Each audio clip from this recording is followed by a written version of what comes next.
Kita lanjutkan pada pertemuan yang ketiga, yaitu membahas tentang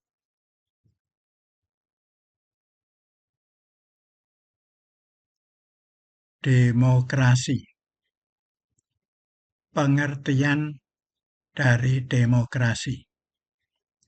Demokrasi dalam arti kata demos dan kratein atau demos dan kratos. Artinya pemerintahan rakyat. Demokrasi adalah keadaan negara di mana dalam sistem pemerintahannya kedaulatan berada di tangan rakyat. Kekuasaan tertinggi berada dalam keputusan bersama rakyat. Rakyat yang berkuasa. Pemerintahan rakyat dan kekuasaan rakyat. Menurut Trianto, demokrasi dapat dikatakan pemerintahan dari rakyat, oleh rakyat, dan untuk rakyat, yaitu adanya tuntutan atau dukungan dari rakyat sebagai masukan atau input. Kemudian tuntutan itu dipertimbangkan dan dimusyawarahkan oleh rakyat yang duduk di lembaga legislatif atau DPR sebagai proses konversi dan hasilnya berupa kebijaksanaan atau aturan untuk rakyat sebagai keluaran atau output. Demokrasi sebagai dasar hidup bernegara memberi pengertian bahwa negara demokrasi adalah negara yang diselenggarakan berdasarkan kehendak dan kemauan rakyat. Ini dalam bukunya Supriyatnoko. Demokrasi adalah pemerintahan dari rakyat, oleh rakyat, dan untuk rakyat. Atau dalam bahasa Inggrisnya, government of the people, by the people, and for the people. Menurut Abraham Lincoln, Presiden Amerika Serikat. Jadi, demokrasi adalah suatu sistem pemerintahan yang selalu melibatkan warga negaranya dalam pengambilan keputusan pemerintahan yang sangat penting dalam rangka kemajuan negara masa ke depannya. Ide dasar demokrasi. Ide demokrasi berawal dari zaman Yunani kuno pada abad ke-4 sebelum Masehi sampai abad 6 Masehi. Negara kota atau city-state melaksanakan sistem demokrasi yang melibatkan masyarakat dalam pengambilan keputusan politik, di mana wilayah kota ini sebetulnya kecil dan penduduk yang berhak memilih kurang lebih 300.000 orang. Bagi budak dan orang asing tidak berhak memilih. Budaya Yunani ini hilang setelah bangsa Eropa Barat mengalahkan Romawi sebagai bangsa yang sangat memahami budaya demokrasi Yunani ini. Sehingga pada abad 600 sampai 1400 Masehi dikenal dengan abad pertengahan yang bercirikan feodal.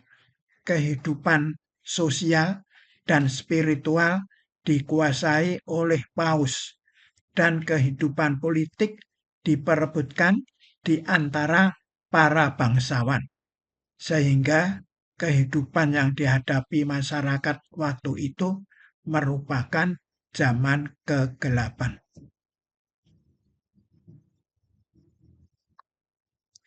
Demokrasi dalam perspektif Islam. 1. Kedaulatan Tuhan.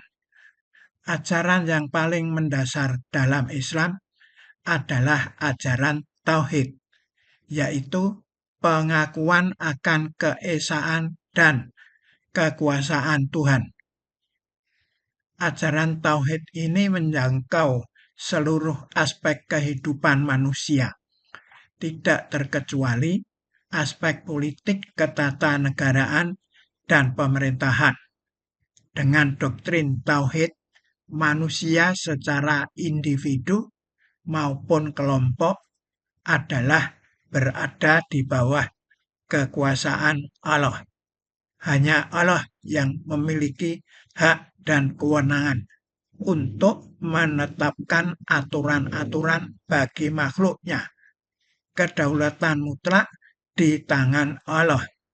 2. Kekhalifahan manusia dan kedaulatan rakyat. Islam memandang bahwa manusia adalah khalifah Allah di muka bumi, yaitu pengganti atau wakil Allah yang bertugas melaksanakan kedaulatannya dalam kehidupan bermasyarakat. Penempatan manusia sebagai khalifah Allah secara filosofis menunjukkan bahwa pemegang kedaulatan tertinggi adalah Allah. Kedaulatan rakyat harus diletakkan dalam bingkai tanggung jawab kekhalifahan. Tanggung jawab kekhalifahan menuntut konsekuensi pengembangan kreativitas manusia dalam membangun kehidupan bersama dalam batas-batas yang tidak melampaui otoritas Tuhan.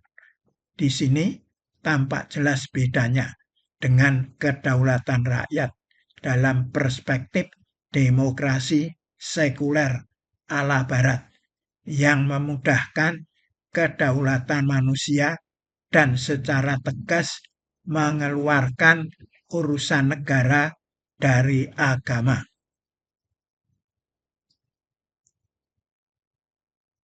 Prinsip demokrasi dalam Islam. 1. Prinsip musyawarah. Islam meletakkan musyawarah sebagai prinsip yang amat penting dalam proses pengambilan keputusan yang menyangkut kepentingan umum dan kehidupan bernegara pada umumnya. Rasulullah sebagai pemimpin pemerintahan Islam yang pertama telah memberikan contoh penting dari musyawarah tersebut, baik dalam kepemimpinan beliau sebagai ulama maupun sebagai umarah. Misalnya, musyawarah dengan para sahabat dalam penyelesaian tawanan perang Badar tentang strategi pasukan dalam perang Uhud. 2. Prinsip keadilan. Sebagai agama yang membawa misi rahmat bagi alam semesta, Islam menjunjung tinggi keadilan dalam semua aspek kehidupan kepada setiap individu, masyarakat, rakyat, dan penguasa. Islam memerintahkan untuk menegakkan keadilan dan menjauhi kezaliman. 3. Prinsip kebebasan. Allah menciptakan manusia dengan suatu fitrah, bebas untuk memilih, menyatakan pendapat, dan melakukan sesuatu berdasarkan pilihan dan pendapatnya itu. Jika Allah memberikan kebebasan kepada manusia, maka negara bukan saja tidak berhak, tetapi juga tidak layak merampas kebebasan atau kemerdekaan itu dengan sewenang-wenang. 4. Prinsip persamaan. Menurut Islam, semua manusia dalam pandangan Allah adalah sama. Satu-satunya faktor yang membuat derajat kemuliaan mereka berbeda di hadapan Allah adalah kadar takwanya. Jadi, Islam tidak mengenal diskriminasi berdasarkan ras, suku, golongan, keturunan, dan lainnya. Dalam kehidupan bernegara, prinsip non-diskriminasi itu harus diwujudkan dalam prinsip persamaan di hadapan hukum, persamaan hak untuk berpolitik, persamaan hak untuk memilih dan dipilih, dan sebagainya. 5. Prinsip pembatasan wewenang dan hak penguasa. Dalam konsep Islam, wewenang dan hak penguasa itu terbatas karena dua hal. Pertama, konsekuensi logis dari kedudukan manusia sebagai wakil Allah.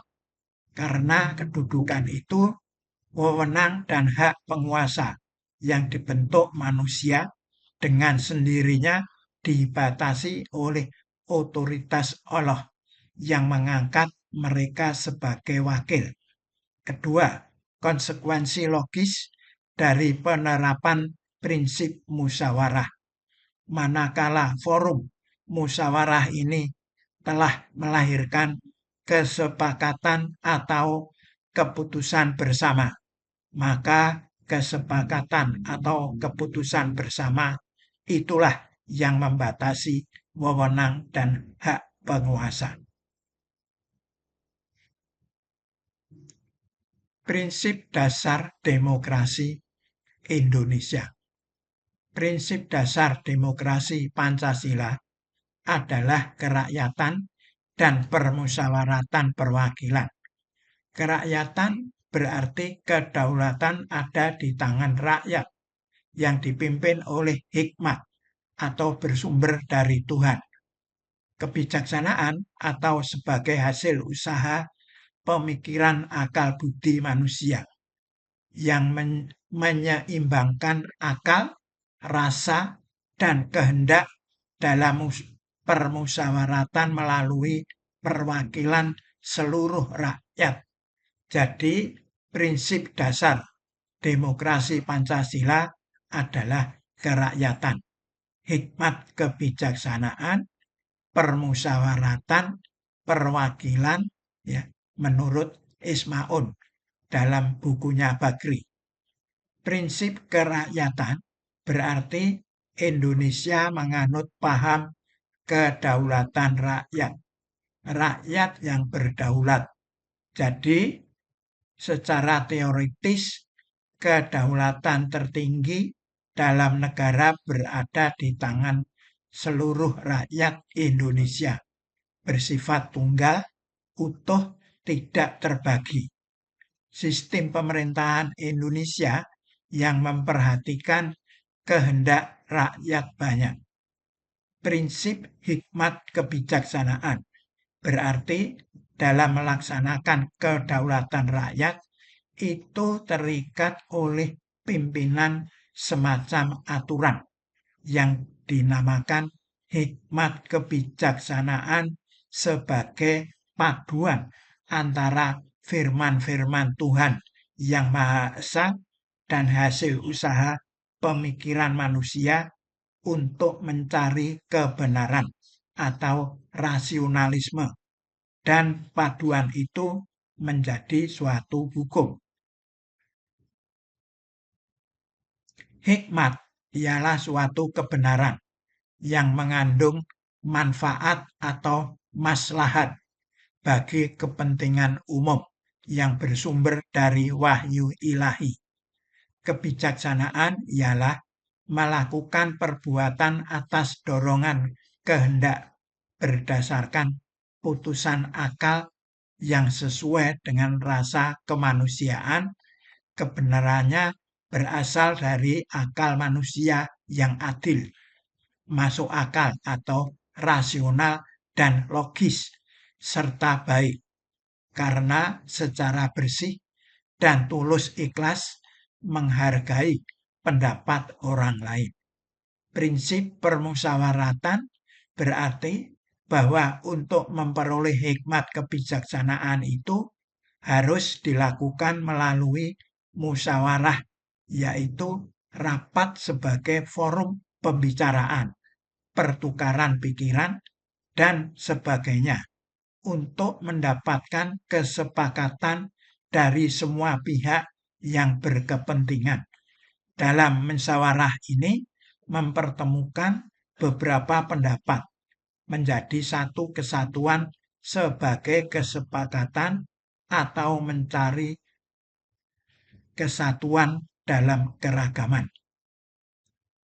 Prinsip perwakilan berarti bahwa kedaulatan rakyat itu pelaksanaannya diamanatkan untuk dijalankan oleh wakil-wakil rakyat, yaitu penyelenggara kehidupan negara atau pemerintah dalam arti luas. Wakil-wakil rakyat dimaksud harus orang-orang yang diambil dari kalangan rakyat, dipilih oleh rakyat melalui pemilihan umum, dan harus pula bekerja untuk kepentingan seluruh rakyat.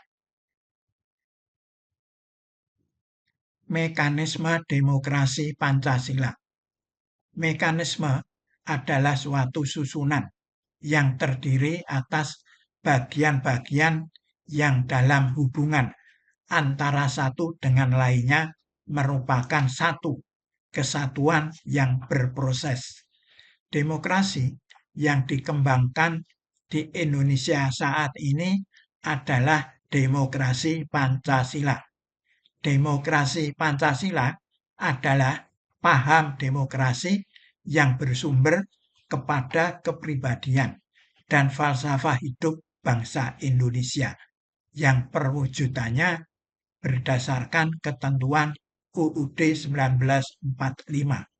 Dasar dari demokrasi Pancasila adalah kedaulatan rakyat seperti tercantum dalam pembukaan UUD 1945. Pelaksanaannya tercantum dalam pasal 1 ayat 2 yang berbunyi kedaulatan di tangan rakyat dilaksanakan menurut Undang-Undang Dasar. Asas demokrasi Pancasila terdapat pada sila yang keempat, yaitu kerakyatan yang dipimpin oleh hikmat kebijaksanaan dalam permusyawaratan perwakilan. Dalam demokrasi Pancasila, rakyat adalah subjek demokrasi. Artinya, rakyat secara keseluruhan berhak ikut secara efektif menentukan kebijakan negara dalam rangka pembangunan bangsa dan negara masa depan.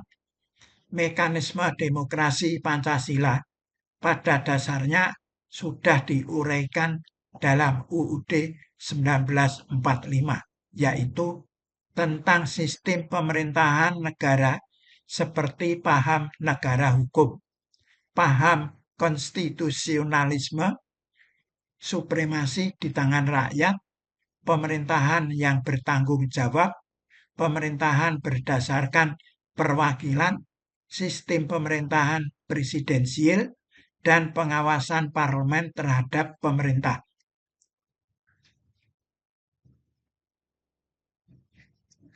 Perkembangan demokrasi di Indonesia. Perkembangan demokrasi di Indonesia dari awal merdeka sampai sekarang mengalami pasang surut atau fluktuasi.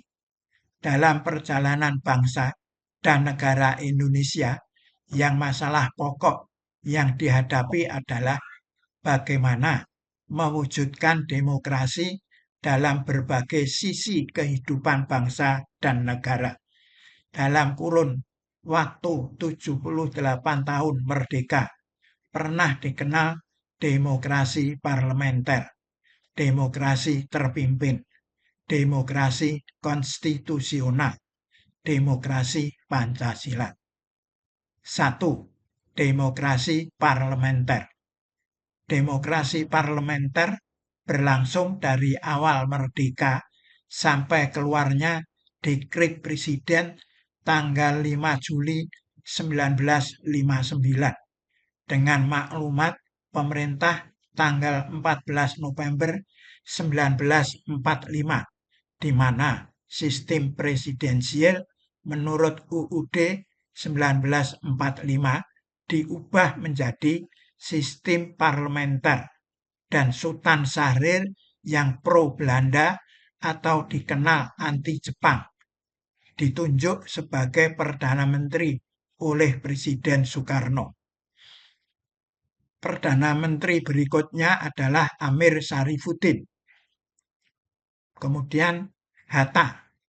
Perubahan sistem ini terjadi sebetulnya karena Belanda tidak mau berunding dengan Soekarno karena dianggap antek-antek Jepang.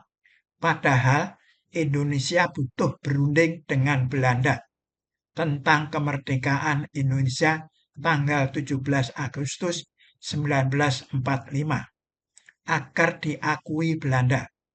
Kalau Belanda tidak mau mengakui kemerdekaan Indonesia, maka Indonesia kesulitan mencari pengakuan dari negara yang berdaulat lainnya di dunia, terutama negara yang mempunyai pengaruh besar di PBB. Yang kedua, demokrasi terpimpin.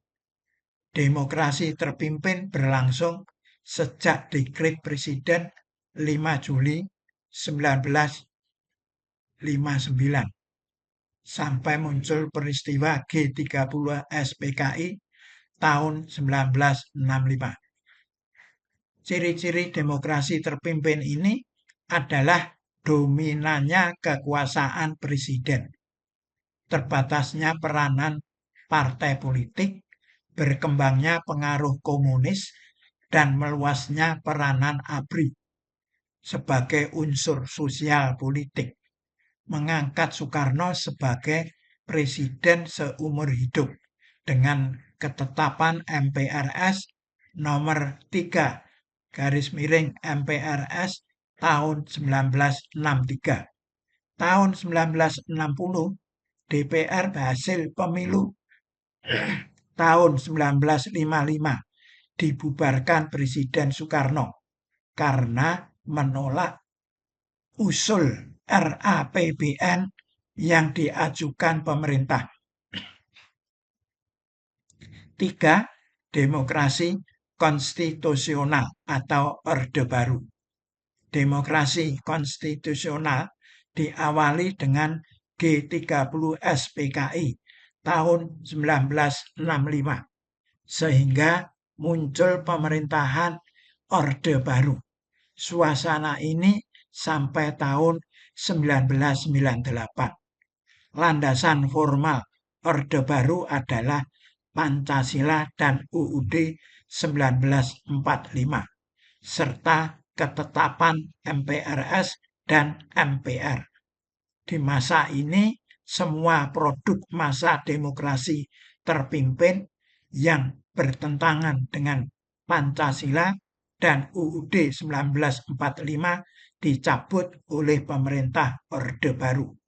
Sehingga muncul kebulatan tekad pemerintahan Orde Baru bahwa akan melaksanakan UUD 1945 secara murni dan konsekuen. 4. Demokrasi Pancasila atau reformasi. Runtuhnya Orde Baru tahun 1998, maka muncullah demokrasi Pancasila ala reformasi, di mana peran partai politik sangat dominan, karena UUD 1945 menganut paham kedaulatan tertinggi di tangan rakyat, maka hampir 90% materi pasal-pasal pada UUD 1945 diamandemen atau dirubah oleh MPR reformasi. Dalam amandemen ini, peran DPR lebih besar ketimbang peran pemerintah dalam menjalankan kebijakan pemerintahan negara. Akibatnya, segala sesuatu kegiatan pemerintah harus terlebih dahulu dapat persetujuan dari DPR, atau disinilah terjadinya korupsi oleh oknum DPR atau DPRD.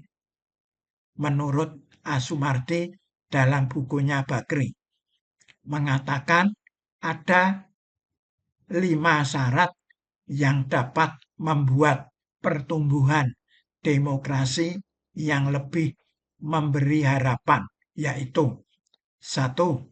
Peningkatan kesejahteraan rakyat secara keseluruhan. 2. Pemberdayaan kelompok masyarakat menengah LSM atau lembaga sosial masyarakat, para pekerja, sehingga hubungan masyarakat dan negara akan berimbang. 3. Hubungan internasional yang adil dan seimbang. 4. Sosialisasi pendidikan kewarganegaraan. 5. Jadi melalui sosialisasi pendidikan kewarganegaraan dapat dihasilkan warga negara demokratis yang menjadi tulang punggung penting bagi Indonesia.